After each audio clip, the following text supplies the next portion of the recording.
So I'm sure all of you have seen on social media or wherever you look at wildlife photographs, photos like of close-up shots of a lion's face, like where it's basically you can't even see the mane or too much of the mane anymore. It's super cropped in.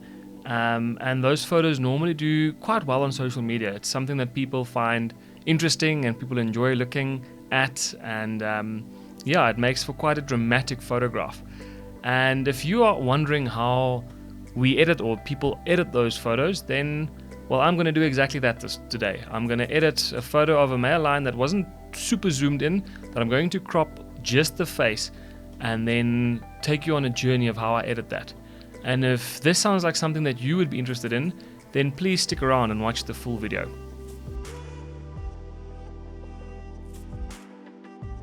Yeah, so the photo that I'm talking of is, like I said, it's a photo of a lion. It's actually a bit of a photo that wasn't necessarily great, but at least the lion was staring directly into my lens, and that's what you need for this kind of photo to work. So the photo that I want to edit today is this one.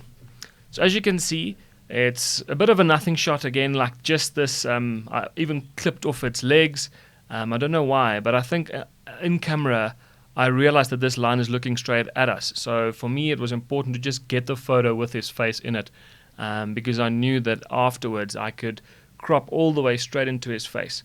So that's the requirements for a photo like this to work, is the lion needs to look straight at you, and there needs to be little to no obstruction in front of its face, otherwise it won't work too well. So I thought it might be, because we get so many questions of people wondering how we edit our photos, I thought it might be a good idea to just take you with while I edit this photograph. So let's dive straight into it. I'm going to press the D shortcut on my keyboard to take us to the development part of Lightroom so we can actually start editing the photo. And the first thing that I'm going to do is use AI.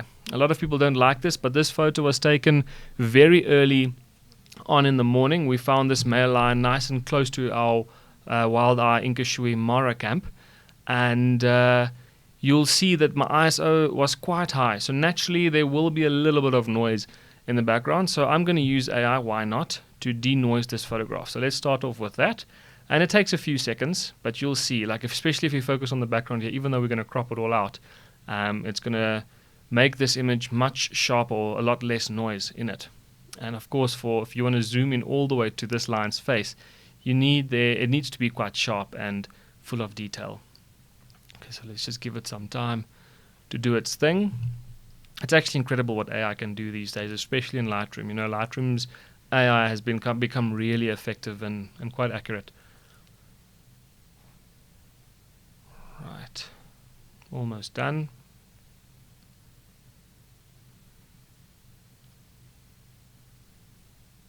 There we go. So I should have zoomed in earlier, but now it's like there's no more noise in the background. It's actually incredible what the denoising AI tool can do within Lightroom.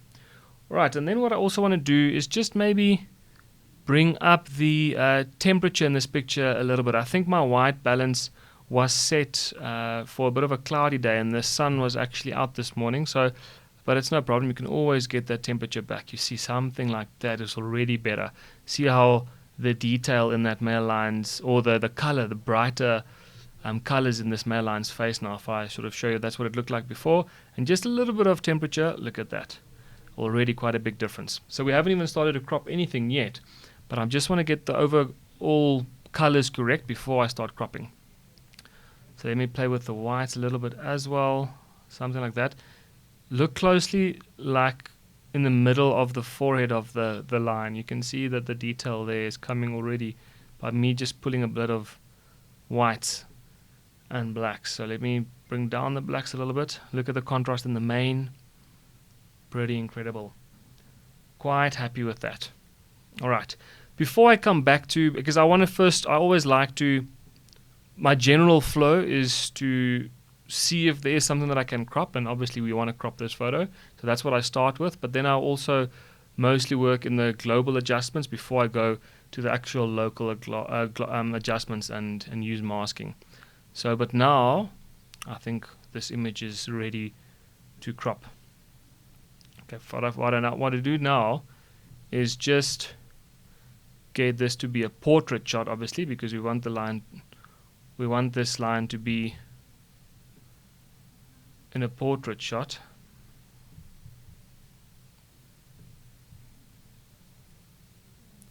Why is it not working? There we go. Okay, obviously we want it to be a little bit better, bigger than that.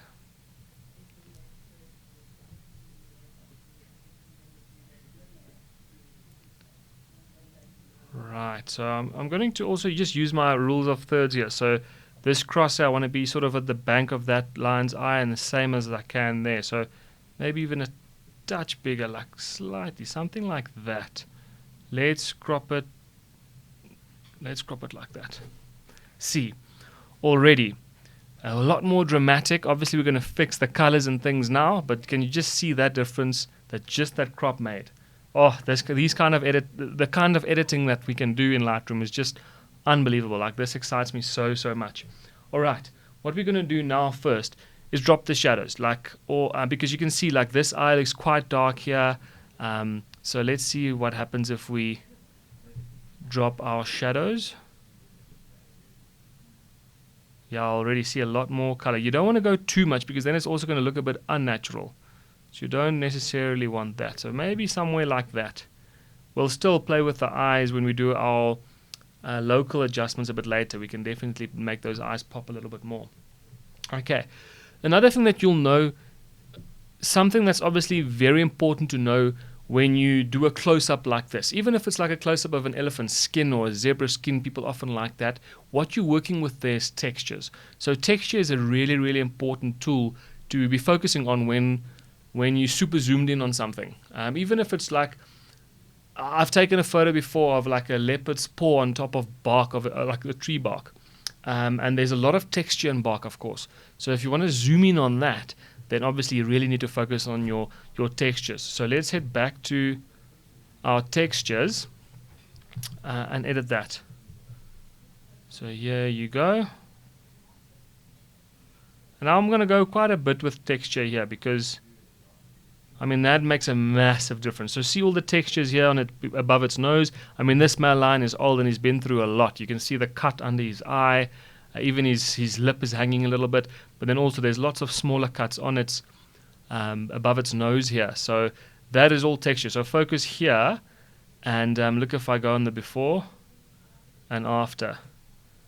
And that's literally just using texture. And we obviously used a bit of temperature and things like that to get the color correct. Right, so what I'm going to do now is I just want to play a little bit with the lights in the tone curve. Bring that up, yeah, because we want the picture to be nice and bright, but not too much. Again, you don't want to create like a fake image. You want it to be a bit realistic. Look at that, super dramatic.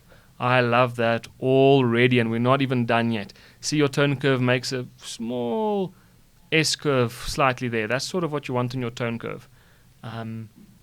Yeah. So from here, actually, let me just quickly do the shadows here as well. See, to make that slightly. There we go. See, I got some more color in the eye now because of that. Just lifting the shadows there. Right, and while we're here, let's do some masking to make the image a little bit sharper because, like we said, you are closely zoomed in here, so you need it to be nice and sharp. Let's do it like that, and let's sharpen it quite a bit.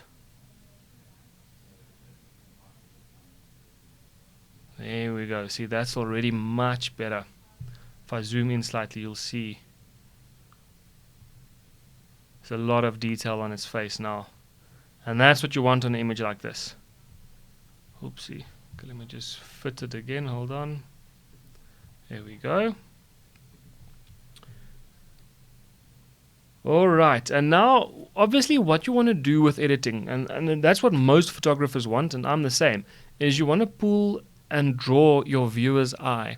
So obviously the male lion's face is the subject, but you still want the viewer to focus sort of in the middle of this picture. You want the viewer's eye to go from the nose to the eye to explore these cuts on its face.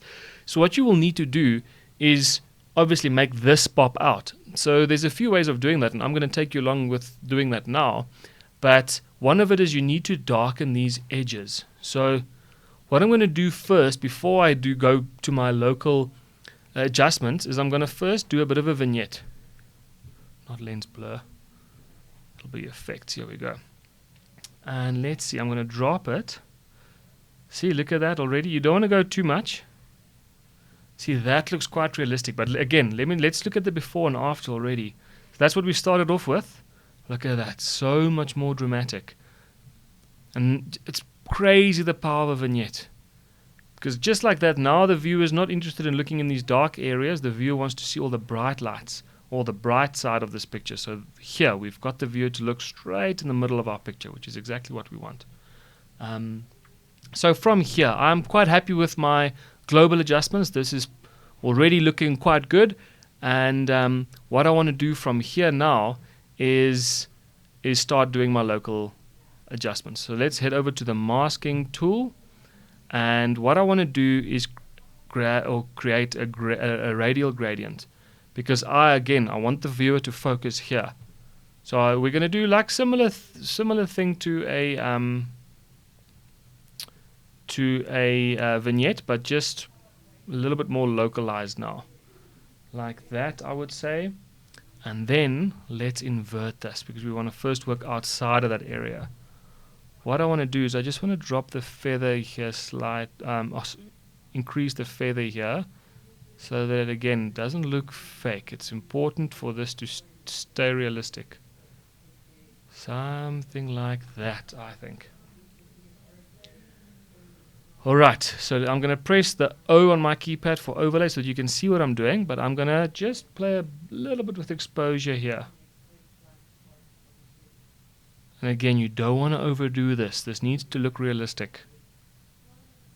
Something like that. Just want to quickly see without. This is what it looks like without. So see even more focus right there in the middle of the face. Oh, it's incredible what you can do with editing like this. And again, like we mentioned, it's all about where you want to draw the viewer's eyes. So what I've done so far in this photo is I've taken what was a pretty bright overall photo to darkening the edges of that photo and lifting up the middle parts, where I want my viewer to go from the left eye to the right eye down to the nose and back. That's sort of the triangle that I want my viewers to do. So again, that's why I'm playing with the contrasting colors. I'm making the mane a bit more black, making his face a little bit brighter, and I'm putting more texture on those little cuts. That's what you want, because that's what the viewer wants to look at, and you want your viewers to see that. And it's incredible what you can do with the editing to actually make that pop out. So back to this photo, and I think we're almost there. I just think the one thing that we're still missing here is the eyes. I don't think the eyes are popping as much as I want them to pop just yet, in terms of color, obviously. Alright, so let's use our brush. And what we're going to do is I'm just going to zoom in slightly so we can see where we work, like that. I'm going to make my brush slightly smaller using my brackets. And then I'm going to color in this eye, but just slightly, nothing too much. Same here. And what you don't want to do here, so let's just do that again as well. You don't want to go overboard here. So let me show you. I'm going to use overlay so you can see what I'm doing. People often, the first thing that they'll do is, if they think they want to make something lighter or brighter, is they go and lift the exposure. But look at that. That's going to be fake. No, that just doesn't look real at all. So there's a more subtle way to lift the color in those eyes, and that's by just lifting your whites. So let's lift whites. See, that's a lot more subtle. Somewhere like that. And I'll zoom out to see if you can get the whole idea. Let me turn the masks off and you'll see the difference. Look at that.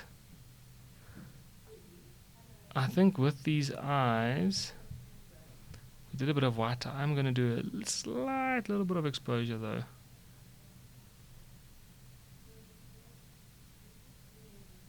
Somewhere like that. And there we go. I am quite happy with that. And you know what is also incredible about a photo? Obviously, we've made the eyes to sort of pop out now and stuff like that. But just look at this. If you do it black and white, for example, it could work quite nicely in black or white as well. And again, we've taken a photo that was a bit of a there was nothing much in it, and we've created this massive dramatic scene. And like we said in the beginning, the only thing that's a real requirement for this is that the line actually needs to stare straight into your lens. That's important. So let's take the before and after again. So this is what our end product looks like, and this is what we started with. Let me just fit this so that we can see properly. There we go. So that is the photo we started off with. And again, photo that you won't use for anything. There's nothing really amazing about this. But just by seeing the fact that you could crop it like this, crop the face nice and close, or tight, have a tight crop. And you can, sorry, now it's black and white, to something like that. What do you guys think? Do you think that was a successful editing? I am pretty happy with the end result, to be honest with you. Alright, and well, that's it. Another episode of us editing some photos so that you can see what we do behind the scenes and how we bring our photos to life. And I hope that you've learned something by seeing me do this. There's something about actually seeing someone and their workflow and how they edit these photos. And if I could be of any help to anyone out there, then I certainly am happy with that. So thank you for watching until the end, and we'll see you on another photo that we edit sometime in the near future. Goodbye.